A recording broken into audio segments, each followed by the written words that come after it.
This is Banana Slug News for the week of April 1st, 2005. I'm Kane Lynch. And I'm Nikki Thayer. Now, Kane, I hope that just because it's April Fool's doesn't mean you're going to play a trick on me. Nikki, I will not play a trick on you. Good. I also won't punch you. Oh, good. April Fools! Ha ha ha ha! Bite me, Lynch. Our top story this evening. The skies of Santa Cruz were ablaze this week with shooting stars. Unusually, scientists did not predict their approach until mere hours before they entered the atmosphere, making a pleasant surprise for area stargazers. Unlike many shooting stars, this shower is composed of small chunks of ice from the outer solar system, essentially small comets. This phenomenon is extremely rare, and scientists look forward to this unique opportunity to study, to learn more about how astronomical bodies work. The showers should be visible for most of the week between 3 and 5 in the morning. Nikki, the beauty of those shooting stars reminds me of the glorious light in your eyes. Why, Kane, that's the nicest thing anyone's ever said to me. April Fools! Ha ha ha! While the skies of Santa Cruz are ablaze with excitement, the ground is no less exhilarating. During the spring and summer months, the base of the UCSC campus is filled with cows. But during the colder months, they're nowhere to be seen. Where do the cows go? How do they get back? With more is our crack reporter, Jake Regal. Jake? I'm here with Francisco Gonzalez of the Agriculture Department. Senor Gonzalez, where do the cows go in the colder months of the year? I'm glad you asked that, Jake. Most people think that the cows are either milked, slaughtered, or they go to warmer climates. The fact of the matter is that it's a much more complicated issue. You see,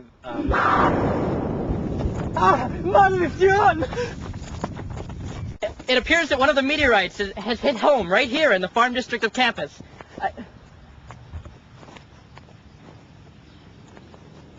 While the cows may soon leave again, we know that there's always a place where they have a home. In our hearts. I'm Jake Regal. Back to you in the studio.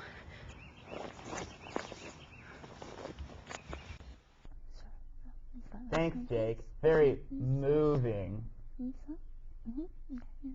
Nikki? Right. Well, they don't drink a lot of milk in the Orient, but they have troubles of their own. Guo Shuqing, director of China's State Administration of Foreign Exchange, ruled out the possibility of allowing Chinese yuan to freely float on the exchange market without federal regulation. China plans to reform its currency to be more competitive on the international market. Will the move be successful? Only time will tell. Regarding the meteor strike at the base of campus, we go to Stephanie Wilson at the Astronomy Department. Stephanie? I'm with Professor Christian Willis from the Astronomy Department. Thank you for seeing us on such short notice. You're very welcome. I think the circumstances today certainly justify it.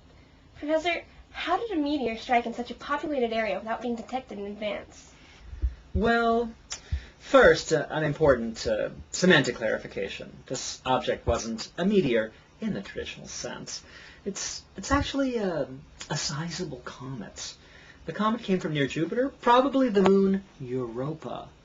The odds of an object coming towards Earth from that trajectory are, no pun intended, astronomical. Why didn't the comet do more damage when it hit? Isn't that what killed the dinosaurs? Well, Stephanie, that's one of the truly remarkable things about this comet.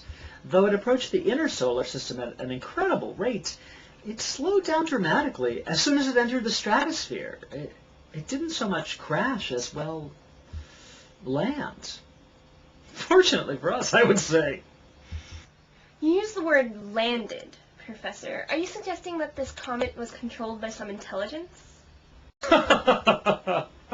Oh, certainly not. Laymen always want to believe the outer solar system is home to some sort of life forms, but it really isn't. Mars may have had life billions of years ago, but the Jovian worlds are and always have been completely and utterly barren. Trust me. I know these things. I'm a scientist. So, there you have it. A very unusual comet for a very unusual place. I'm Stephanie Wilson. Back to you in the studio. Thanks, Steph. That was, out of this world. Stacy, we'll bring you more on the story as it develops. President Bush is touring the country this month to promote his plan for so-called Social Security reform. Bush claims that the program has become dangerously out of date.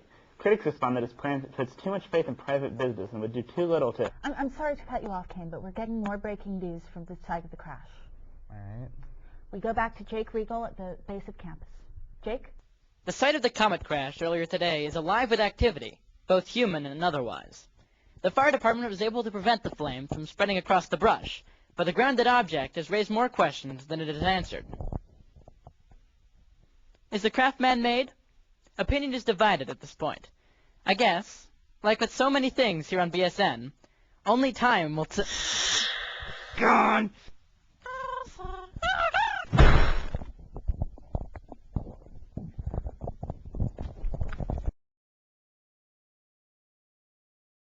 Did you check the feed? Are you sure? We seem to have lost Jake. Staggering. In this week's Digital Roundup, rocks. Scientists of the University of Colorado. Kane, What? I think we should follow this one up. But...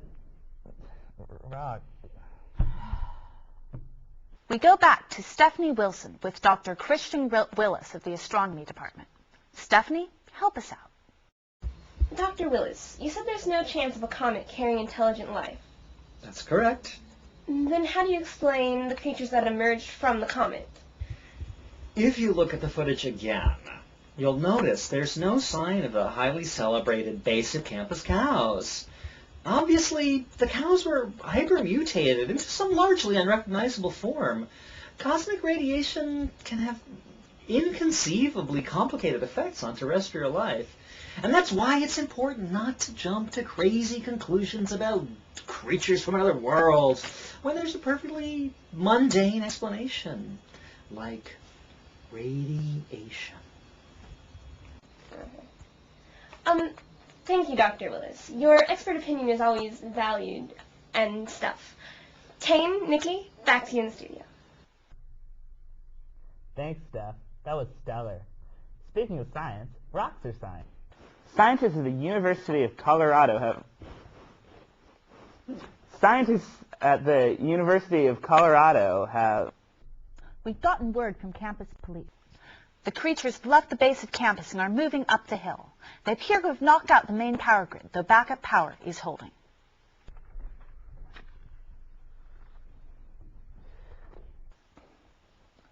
The village has apparently been destroyed. The east remote parking lot, too, is gone. TAPS has provided a 911 recording from the parking lot's final moments. 911, what's your emergency? There's some kind of monsters running through the lot. They blew up the cars with some kind of energy ray.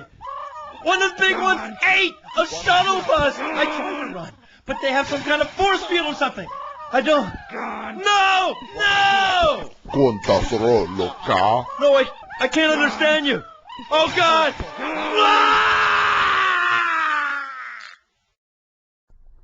What was the fate of that noble east remote man? Only time. Hey. The creatures are at the Bay Tree Plaza. Our second unit, BSN Action Crew, is there, headed by Natalie Phillips. Natalie? The creatures have stormed the Bay Tree Plaza. This is their first encounter with the populous area since landing. And the creatures are making short work of bystanders. Can we go to camera 2?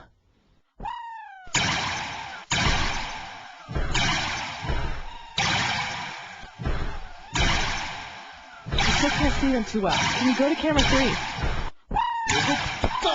Can beasts such as these be from this world? Disappointed, thanks for This is Natalie Phillips. Back to you in the...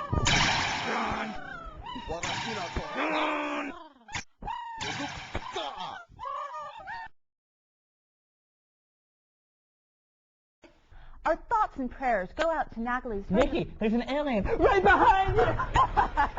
April Fool! Oh, sorry.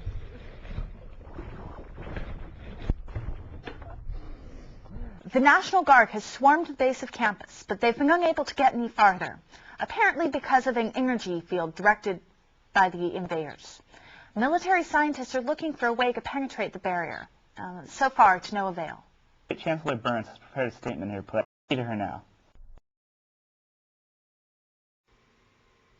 My fellow Santa Cruzians, today, April 1st, 2005, UC Santa Cruz was suddenly and deliberately attacked by forces that our experts believe originated on Jupiter's frozen moon Europa.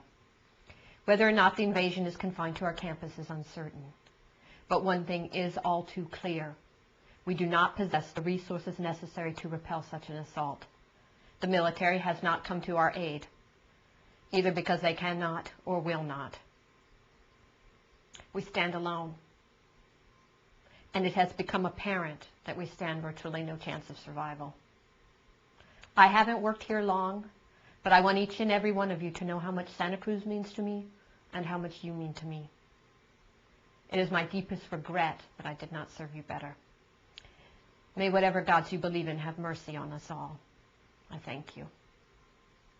The European force has arrived at College 9 and 10. We're in communications on Science Hill, which means we may not be able to report to you much longer. Wait, the creatures appear to have stopped. They're dying. Is Steph out there? Oh, all right. We go now to Stephanie Wilson on Science Hill. Here outside the health center at College 10, the Europans have collapsed, apparently dead. Dr. Hicks from the health center reported, quote, "The creatures likely were destroyed by terrestrial bacteria which their alien's immune system could not support." Apparently, as sophisticated as the European technology is, they have yet to develop antibiotics. Gone!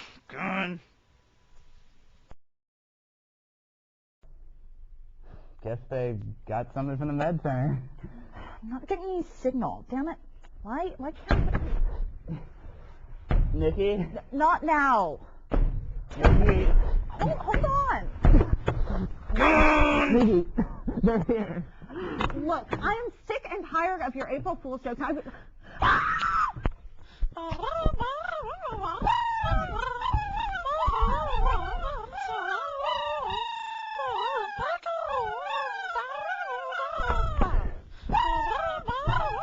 The beast is taking the studio, so I guess this is it. This is chain lunch. Good news. And good night. And that's a recap of how our European space masters saved us from ourselves. Well, that'll do it for tonight's show. I'm Jake Regal. And I am Cartok, administrator of news. Good news. And a good period of rejuvenation before returning to the South Mines. Good first show, man. So, how about those Space Yankees?